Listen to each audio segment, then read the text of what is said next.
দীর্ঘ প্রতীক্ষার পরে আমরা আফ 22317 জম্মু তাওয়াই হামসফর এক্সপ্রেসে চেপে নিলাম। আমাদের গন্তব্য সাহারানপুর।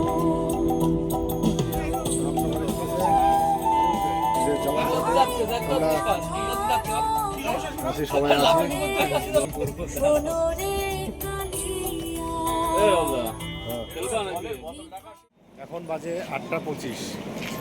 আমরা এসে পৌঁছালাম গয়া স্টেশন জংশন। অনেকটা আমাদের সঙ্গে হঠাৎ জার্নি করতে হবে। অমিতার গ্রুপের সাথে সবাই একসঙ্গে যাচ্ছি।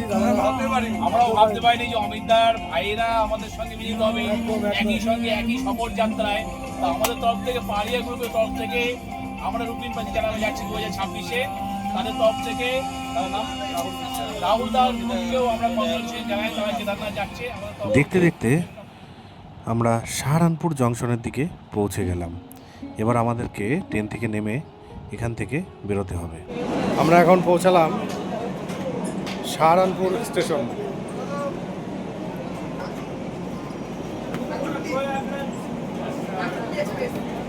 এখান থেকে আমরা হরিদ্বার যাব। এখন বেলা ঠিক 6:20।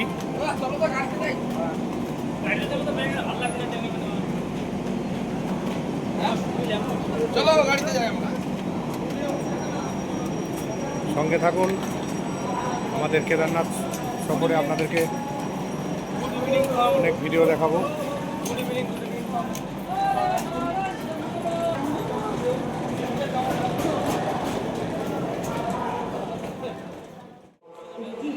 এখান থেকে এখান থেকে আমরা লোকাল ট্রেনে চেপে আমরা হরিদ্বার পৌঁছাবো। হরিদ্বার থেকে গাড়ি করে তারপরে আমরা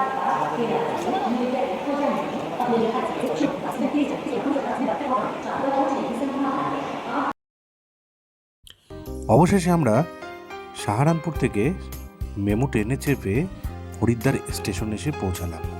এবার আমরা বাইরে বেরিয়ে গিয়ে হরিদ্বারে আজকে থেকে যাব। এখন হরিদ্বার স্টেশনের বাইরে একটা রুম দেখতে আসলাম।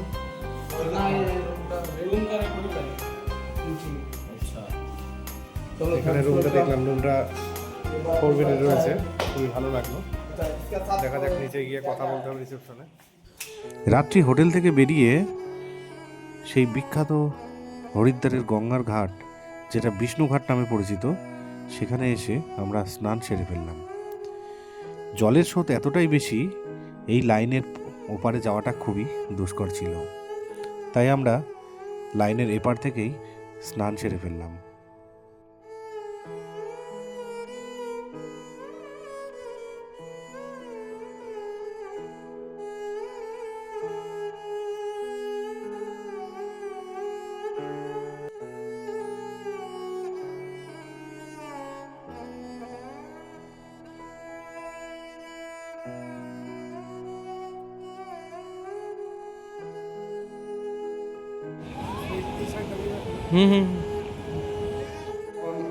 ভোর 3টে আমরা হরিদ্বারের অশোকা হোটেল থেকে বেরিয়ে পড়লাম কেদারনাথের উদ্দেশ্যে। আজকে আমাদের দ্বিতীয় দিন সফরের। তো অনেকটা রাস্তা জার্নি করতে হবে, সেই মতো আমরা হাতে সময় নিয়েই ভোরবেলা বেরিয়ে পড়লাম।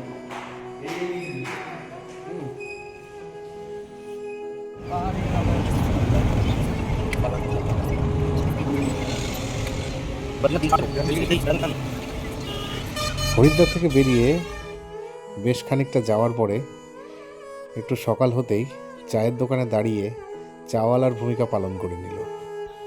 অবশেষে আমরা দীর্ঘ পথ অতিক্রম করার পরে এসে পৌঁছালাম সোনপ্রয়াগ।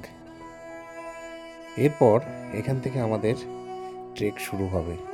সেটা দেখতে অবশ্যই পরের ভিডিওতে চোখ রাখুন। ধন্যবাদ।